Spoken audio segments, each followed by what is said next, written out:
Hi, friends, and welcome back to another What I Know in My Heart Will Be, an empowering episode of Elevate with Erica.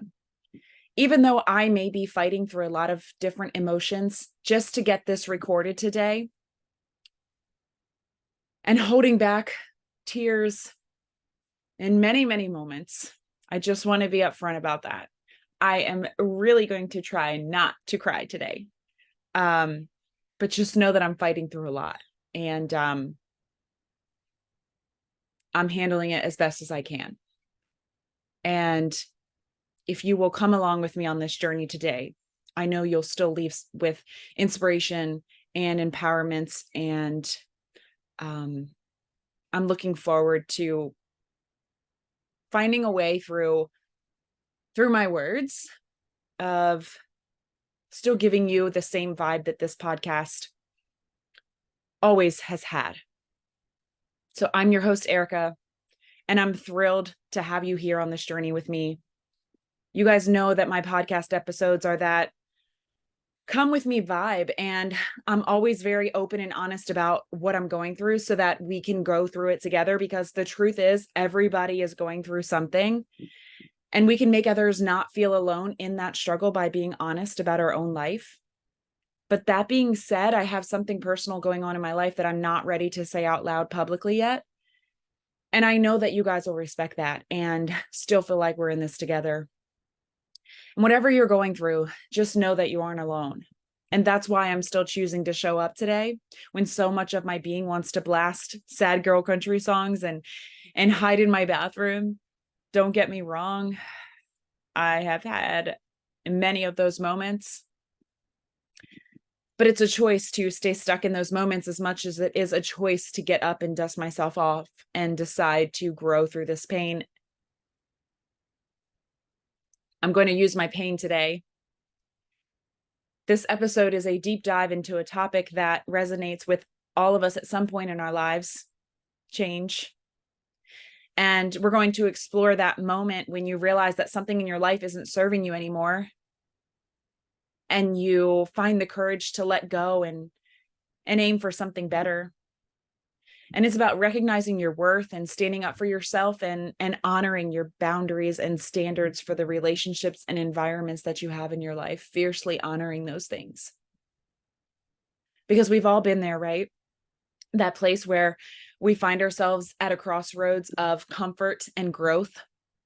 And it's that brave moment when you decide that you are deserving of more and that you're worthy of a life that allows the space for you to show up as your truest, happiest, most fulfilled self. But let's be real, because all that sounds good. But choosing change in these situations, it's like shaking the foundation of your reality, of life as you know it, and it often comes with a side of heartbreak. And in my case, in this season that I'm in, a big fucking horrible dark side of heartbreak. And it takes courage to leave the familiar behind and face the uncertainty of what lies ahead. Even when you know you need to, even when you know your current reality isn't that freaking great either, right? It's just the suck that you're used to. Making decisions that are good for you can sometimes feel bad, and that's okay. We'll discuss why it's perfectly normal to experience a sense of loss, even when you're gaining so much. My hope with this episode is that it will encourage you to embrace change, to believe in your worth, and to keep your chin up as you embark on a new, unfamiliar path. So 3 weeks ago, to the day that I'm sitting here recording this, I uncovered something that would turn my world upside down. Something that, in order to accept, I would have to sacrifice my own boundaries and standards for relationships. And I have to tell you, the hardest part of this betrayal initially is that it was going to be maybe the first time in my life when I let a personal boundary be enough. when I didn't betray myself just to keep someone. Now, I've actually had this boundary my whole life. I've voiced it. I've been loud with it. I've owned it. But I've never had it tested. And this one was hard for me because I know that what was a betrayal for me, what crossed a boundary for me, isn't universal. And I know that a lot of relationships would hold strong through this. But for me, it was an immediate no. This is not okay. I will not be made to feel like this is okay, which was attempted by the person who betrayed me. And that was hard for me because my heart is broken. I am crushed. The reality that I knew is gone. And the future that I thought I could see is now just filled with uncertainty. And in many moments over the past 3 weeks, I've questioned myself. I've questioned myself because I know that so many would stay. I know that so many wouldn't end a relationship over this. I know so many would stay in it. And here I am, standing my ground, backing my boundary, turning the life of me and my boys upside down because for me, it was a line crossed.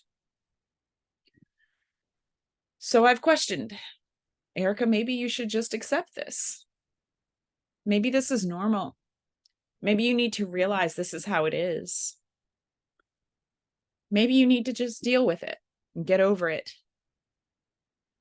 and try not to think about it and bury it in the back of your mind and just suck it up. But I recognize that betraying myself to accept someone else's betrayal is breaking the trust I have in myself. It's breaking my own heart and sacrificing my own worthiness of loyal, honest relationships that are built on respect.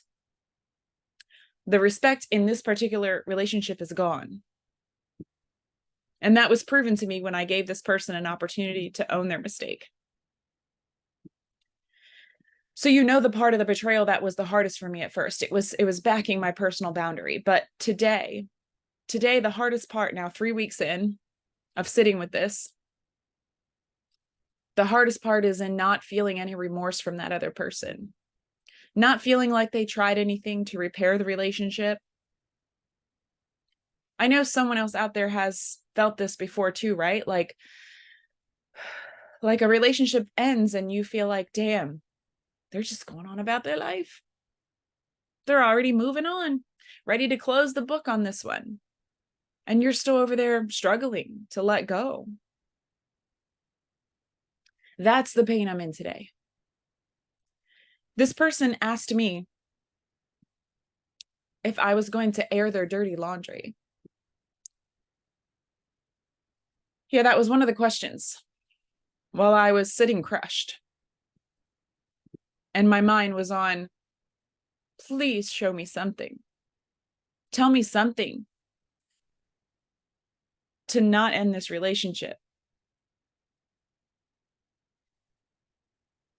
And that should tell me a lot, shouldn't it? That that's what was on their mind. And that's what was on mine.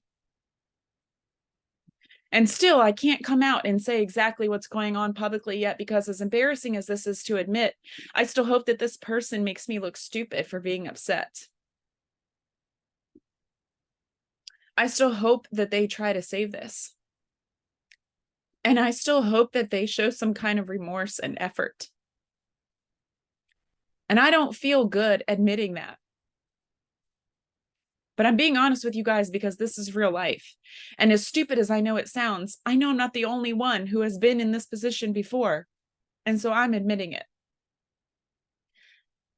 I still hope that they try. Even though I haven't even received any accountability from this person. Only justification and excuses instead of ownership. And this has been hard for me because here I am, a motivational podcaster, a motivational presence on my social media platforms, and I'm in a position where I'm having to practice what I preach, but also in a position where I have to own publicly that my life is not perfect. so that I continue to show up as the genuine Erica I've always been. Nothing I say is something I myself don't need to hear or haven't at some point needed to hear. I've said that many times on many episodes. I've got a lot of work to do on myself. And if I'm being 1000% honest with you guys, the betrayal from this person isn't the only thing that led to the end of the relationship. It was just the final straw. I've been accepting crumbs for far too long. And I know someone out there feels that. I'm hoping what inspires you through this episode today is my honesty. The way that I'm owning the imperfect, the way I'm choosing to still show up even when I don't want to. The way I'm using my story and my pain to just let someone else out there going through something similar know that they are not alone. And with the fake reality that social media can be, people painting these picture perfect lives, picture perfect marriages, and us seeing their highlight reel as the way their life really is, I'm hoping that my vulnerability and willingness to share the parts of my story that most people hide will inspire you to be more open about what's going on in your life too. Don't hoard your pain. Use it. Use it to push you forward, to fight for what you deserve, but also use your story to help someone else through their struggle. You don't have to have it figured out yet. You don't have to have the answers yet, but you can show someone that we're in this together.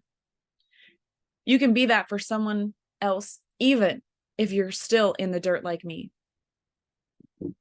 I was listening to a YouTube video or a podcast the other day. I'm not intentionally not telling you the source to this, by the way. I normally do like to tell you the source. I'm not owning it. I've just put so much motivation between my ears the last 3 weeks to get me out of bed every day that I can't remember where I heard this, but it stuck with me. The hard that you're in, the change that you're making, it feels like you're in the dirt. But I like to think of this dirt as soil. There's more to it. Because out of this pain, you are growing. You are becoming stronger. And you are creating a foundation for the next amazing thing that's going to come into your life. It's soil. It's dirty and dark, yes, but you need to take care of yourself here too. Take care of you here so that you can grow here, so that something beautiful can bloom here. If you're in a situation right now, a relationship or an environment that you know just sucks, right? Like there's just no better word coming to me right now. It just freaking sucks. If it's you, you'll know what I'm talking about. I need you to choose the other suck. The suck that is change, because change hurts at first. Healing hurts at first, but listen to me. Do you want to remain in the pain that is guaranteed? Like you know what the future looks like if you remain in the situation you're in now. It's guaranteed. You're in it. The pain is guaranteed there. Loneliness is guaranteed there. The crap you're dealing with right now is guaranteed there. Move on. Why sit in the future that you don't want, that is guaranteed? I'd personally rather move to something not guaranteed. That's just the truth. I'd rather not know where I'm going than to know I'm staying in the guaranteed continuance of what I've been dealing with. And let me say that again, directed directly to you, because I need you to hear me. You don't have to know where you're going. You just have to know where you're not staying. If nothing else comes out of this episode, I want you to own that for me today.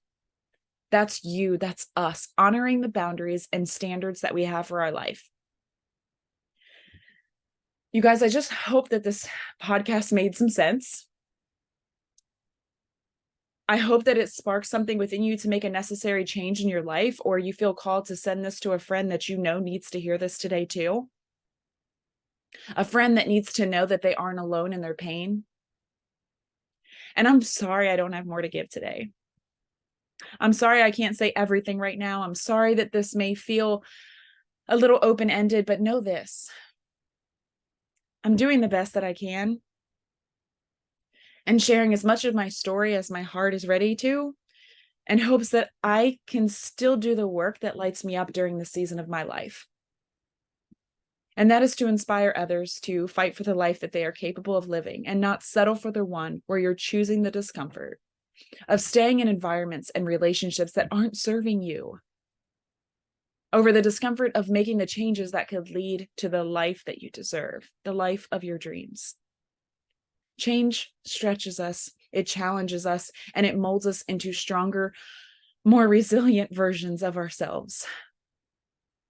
You are capable of making the change, and it won't be easy, but that life that you'll have on the other side of the struggle, man, it is beautiful. You have to believe that. I believe that.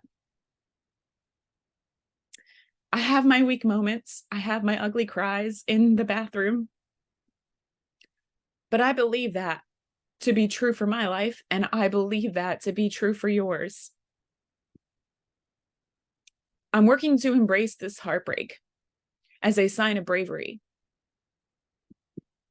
a testament to my willingness to evolve and seek better for my life. As we wrap up today's episode, just take a moment to reflect on this. Every step that you take towards a better life is a step towards your own happiness and fulfillment. And sometimes those steps feel like steps up a steep mountain with no shoes on and it's on gravel. And you can't even see what's on the other side of the mountain. But remember, you know what's on this side of it. You already know. And if more of the same stuff that's keeping you unhappy is guaranteed, I hope you'll take the painful step up that mountain today. I'm rooting for you. I'm walking with you always. If you enjoyed this episode today, don't forget to subscribe, leave a rating and review, and share it with those who might find the inspiration they need today. Your support means the world to me. And those of you who have been in my DMs, checking on me, sending me motivation, and even just making sure I'm eating, thank you. Truly, thank you.